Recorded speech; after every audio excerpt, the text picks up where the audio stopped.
السلام علیکم، welcome to IRT۔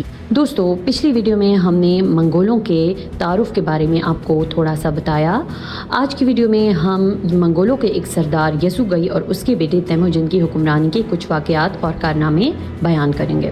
دوستو، ویڈیو شروع کرنے سے پہلے اگر آپ ہمارے چینل پر نئے ہیں تو ہمارے چینل کو لائک کر دیں اور ساتھ ساتھ سبسکرائب بھی کر دیں۔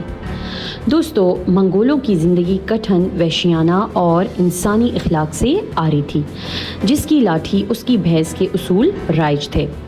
منگول کی سوچ کا محور ہمیشہ ان کا دشمن ہوتا تھا۔ وہ ہمیشہ اپنے دشمن کی تگ و دو میں لگے رہتے تھے، چاہے ان کا دشمن منگول ہوتا یا غیر منگول۔ وہ جب ایک دفعہ ان کے دماغ میں گھس جاتا تو تب تک سکون سے وہ نہ بیٹھتے جب تک اس کو عبرت کا نشان نہ بنا دیتے۔ دوستو، منگولوں میں ایک روایت یہ بھی تھی کہ وہ اپنے کسی نومولود بچے کا نام اپنے دشمن کے نام پر رکھ دیتے تھے، جیسے کہ تیموجن کے باپ یسوگئی نے اپنے بیٹے کا نام اپنے بہادر دشمن کے نام پر رکھا۔ تو دوستو، اب ہم آپ کو تیموجن کی زندگی کے کچھ اہم پہلوؤں کے بارے میں بتائیں گے۔ دوستو، تیموجن صرف 9 سال کا تھا جب اس کا باپ یسوگئی اس دنیا سے چل بسا۔ مورخین کے مطابق اس کے باپ یسوگئی کو زہر دے کر مار دیا گیا تھا۔ چونکہ تیموجن یسوگئی کی اولاد میں سے سب سے بڑا بیٹا تھا تو اس کے تخت اور مسند پر اس کو بٹھا دیا گیا۔ دوستو، یہ سب تیموجن کے لیے انتہائی مشکل اور کٹھن تھا، کیونکہ اتنی سی عمر میں یہ سب قبائلی اور وحشی ماحول میں نہایت جوکھول کا کام تھا۔ دوستو، جسمانی طور پر تیموجن اپنی عمر کے لڑکوں سے نہایت ہی معتبر اور ممتاز نظر آتا تھا۔ اس کے شانے ہموار اور جلد گندمی تھی۔ آنکھوں کے خاندانی بھورے پن کے سبب وہ بھوری آنکھوں والے مغل کہلاتے تھے۔ دوستو، تیموجن بہت چھوٹی عمر سے گھڑ سواری کر رہا تھا، لہٰذا بچپن ہی سے وہ یہ خوف دور کر چکا تھا، لیکن منگولوں میں اب تک اسے بچوں میں ہی شمار کیا جاتا تھا۔ لیکن ایک لڑائی میں اس کے ہاتھوں اس کے سوتیلے بھائی کا قتل ہو گیا، جس کی وجہ سے وہ جنگجوؤں کی فہرست میں شامل ہو گیا۔ اس کے بعد اس کو مردوں کے ساتھ بیٹھ کر کھانا کھانے اور الاؤ جلانے کی اجازت مل گئی۔ دوستو، چونکہ تیموجن پر بہت بھاری ذمہ داری عائد ہوئی تھی، جس کی وجہ سے وہ اپنی رہنمائی کے لیے اپنی ماں سے بھی مشورہ لیا کرتا تھا۔ دوستو، تیموجن جیسے جیسے بڑا ہو رہا تھا، اس کے ذہن میں ایک ممکنہ جنگ کا نقشہ ابھر رہا تھا۔ وہ سوتے جاگتے، اٹھتے بیٹھتے گھوڑے پر سوار ہو کر اپنی تیر کمان سے نکال کر دائیں بائیں اوپر نیچے نشانے لگاتا رہتا تھا، اور اس کا یہ انداز کچھ غیر معمولی امر بھی نہ تھا، کیونکہ وہ ایک جنگجو اور حکمران کی حیثیت سے ابھرنے والا تھا۔ تو اس کا یہ انداز اس کے لشکریوں اور حمایتیوں کی ہمت بڑھانے کے لیے کافی تھا، تاکہ وہ آگے اس پر اعتبار کر سکیں اور اس کی سرداری میں آ سکیں۔ دوستو، توانائی اور طاقت کا منگولوں اور ہمسایہ تاتاریوں کی مقامی زبان میں بہت سے قبائل ایک سردار کے ماتحت مجتمع ہونا اوردہ کہلاتا ہے۔ یہ وہی اوردہ تھا جس پر یازونگئی کی حکومت تھی، جیسا کہ ہم نے پہلے بات کی کہ اس کی موت کے بعد اس کے تخت کی قیادت اس کے نابالغ بیٹے تیموجن کو منتقل ہو گئی تھی۔ ناظرین، اوردہ مختلف قبیلوں پر مشتمل ہوتا ہے، جس میں ہر ایک کا اپنا اپنا سردار ہوتا تھا۔ یہ تمام سردار یازونگئی کی قیادت پر متفق اور راضی تھے، کیونکہ وہ اس قیادت کے قابل تھا اور باقی تمام سرداران کو اس کی قیادت اور سیادت کی اہلیت کا یقین تھا۔ لیکن جب اس کی موت کے بعد اس کے تخت اور قیادت کو اس کے بیٹے کو سونپا گیا تو کچھ سرداران نے اس پر اعتراض بھی کیا، کیونکہ تیموجن اس وقت نابالغ اور نہ تجربہ کار ایک 13 سال کا بچہ تھا۔ دوستو، ان سرداران کو اس کی اہلیت پر شک تھا اور وہ کہنے لگے کہ اس کی قیادت پر اب ان کا حق ہے۔ چنانچہ ان تمام سرداران نے اتحاد کر لیا اور دوسرے قبائل کو بھی اس بات پر راضی کر لیا کہ قیادت اس 13 برس نابالغ اور تجربہ کار تیموجن کی بجائے کسی اور کے حوالے کرنی ہوگی۔ دوستو، یازونگئی کے زیر صدارت علاقہ سبزی کے لحاظ سے بہترین تھا۔ 2 ندیوں کا پانی اسے سیراب کرتا تھا، چارہ وافر مقدار میں ہوتا تھا اور پینے کے پانی کی قلت نہ تھی۔ یہ سب خوبیاں اس دور کے لحاظ سے ایسی تھیں جن کی حفاظت کے لیے ایک مضبوط طاقتور حکمران اور جنگجوؤں کی تلواروں کی ضرورت تھی۔ بہرحال پھر بھی تیموجن کی قیادت نہ قبول کرتے ہوئے کئی قبائل اور ان کے اپنے علاقے کے لوگ بھی چھوڑ گئے ان کو۔ دوستو، وہ تعداد میں بہت کم رہ گئے تھے اور جنگجوئی کے اعتبار سے کسی خاص درجے پر فائز نہ تھے۔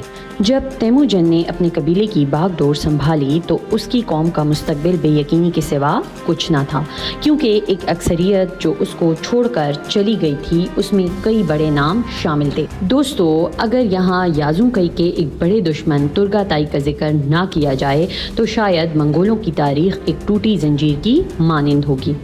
دوستو، ترگاتائی قوم تائی جوت کا ایک بہت بڑا سردار تھا اور وہ اپنی قوم کے لیے بہت کچھ کرنا چاہتا تھا۔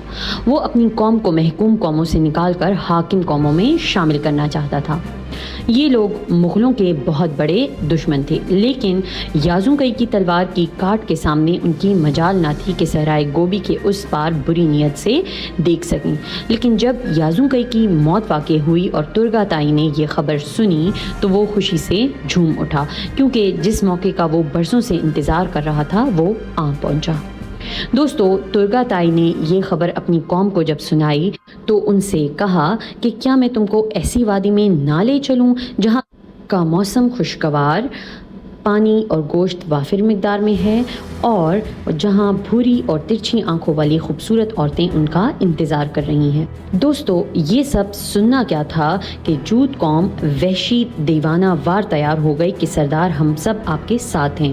ترگاتائی کے اشارے کی دیر تھی کہ یہ قوم ٹولیوں کی شکل میں شمالی گوبی کی طرف بھاگ پڑے اور مغلوں کی زمین پر جا دھمکے۔ انہوں نے ان پر بغیر اطلاع دیے حملہ کر دیا۔ دوستو، اس جنگ میں ترگاتائی کا ہدف تیموجن تھا، کیونکہ یاسوگئی کے بعد قیادت تیموجن کو ملنی تھی، تو اس وجہ سے تیموجن اس کو زندہ یا مردہ ہر حال میں چاہیے تھا۔ لہٰذا وہ اپنے لشکر کو لے کر جنگ کے لیے نکل پڑا۔ دوستو، ترگاتائی جب وہاں پہنچا تو اس کے لشکریوں نے ان پر حلہ بول دیا۔ انہوں نے ہر خیمے میں گھس کر قتل و غارت اور لوٹ مار شروع کر دی، اور ترگاتائی خود اس خیمے کی طرف بڑھا جو سردار کا خیمہ تھا۔ کیونکہ وہ تیموجن کو پکڑنا چاہتا تھا، لہٰذا اس نے اس کے خیمے پر حملہ کر دیا۔ تب تیموجن کی ڈھال بننے والا کوئی نہ تھا۔ اس وقت اس کے سوتیلے بھائی قیصار نے ترگاتائی اور اس کے حامیوں پر اندھا دھند تیروں کی بارش کر دی تاکہ مخالفین کی اس پیش قدمی کو روکا جا سکے۔ دوستو، تیموجن نے اس ہنگامہ وار حالات کا فائدہ اٹھایا اور گھوڑی سر پٹ بھگاتا چلا گیا۔ بعد میں قیصار بھی اس کے پیچھے بھاگ نکلا، لیکن دشمن بھی ہار ماننے والا نہیں تھا۔ وہ جانتے تھے کہ تیموجن کو قابو کرنے کا اس سے بہترین موقع ان کو نہیں مل سکتا تھا۔ خیر، تیموجن اور قیصار نے بھی ہمت نہ ہاری اور چلتے رہے، لیکن آخرکار ان کو احساس ہوا کہ ان کے گھوڑوں کی سکت کم ہو رہی ہے اور اگر انہیں آرام اور خوراک نہ ملی تو وہ مزید نہ چل پائیں گے۔ ایک طرف ان کی یہ حالت تو دوسری طرف دشمن کی سفاکیت، وہ انہیں آرام کی مہلت دینے والے نہیں تھے۔ آخرکار جس خطرے سے وہ بھاگ رہے تھے وہ ان کے اوپر آ پہنچا اور ان پر حملہ کر دیا۔ اسی افراتفری میں تیموجن اور قیصار بچھڑ گئے۔